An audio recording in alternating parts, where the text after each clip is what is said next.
Welcome back to another exciting episode on the Trash Tag YouTube channel. Today we will be going over a manual choke on a carburetor on a small block Chevy. Should be the same basic stuff on pretty much anything carbureted, and that's the only thing you're going to have a choke on anyways. So we're going to be going over that, reviewing that, and I've got a lot of comments on the last video I did on how to do it that I think I should go back and review it for newcomers and people. There was a lot of comments that didn't like the video, didn't like the editing, didn't like the music, and just like everything I did on the video. I'm sorry, but we're going to go right into this one and review it and try to show you how to do this. So hold on, and we won't have any editing or music or time-lapse or nothing like that. So right here, we've got a small block Chevy engine in a vehicle. And then right here is where your electric choke went, under these 3 screws right there. There's another screw down here. Now that's pretty easy to get to. These were Phillips, and to my knowledge, that's what they're all going to be on a small block Chevy like this. This is a Quadrajet carburetor, which is a factory carburetor on the GM products. This bracket here came in the kit. I will try to find a link and put it in the description below of where I got a kit and which one it is.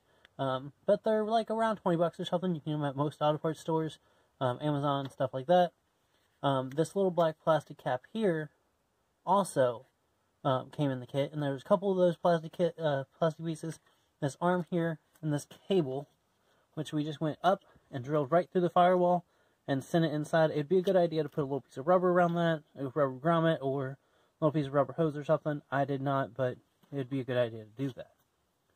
Now, and you just need to set up your carburetor adjustment where it will open and close. You can see it open and close there. So you need to make sure that's set right, and then make sure that's clamped down there. Find a location where you like it to be bolted to. I picked it right there on the manifold. It was a nice, simple location, and everything bolted on like that. Let's go inside, show you where it's at, where I decided to put it, and you might want to change that location, but let's get right to that. Now, here we are inside, steering wheel, everything, and then I put it right down here. It's relatively easy to get to, and it's just push and pull right there like that. I think I drilled a hole up here and was going to put it up there, opted not to for some reason at the end, and ended up putting it down there. I also mounted the bracket up here on top of the dash. I was going to put the piece there and ended up going with that location there. It worked out the best. That's where I went with it, and you can put it wherever it is that you want. If you like this video, if you found it helpful or useful in any manner, please think about considering liking the video and subscribing to the channel. It helps the video out and doesn't cost you anything. Any of the links down below could be affiliate links. Just a disclaimer on that. You don't pay extra for it, but it does help the channel out by clicking those links. I really appreciate the views, and if you would, drop a comment below. Again, it helps the video out.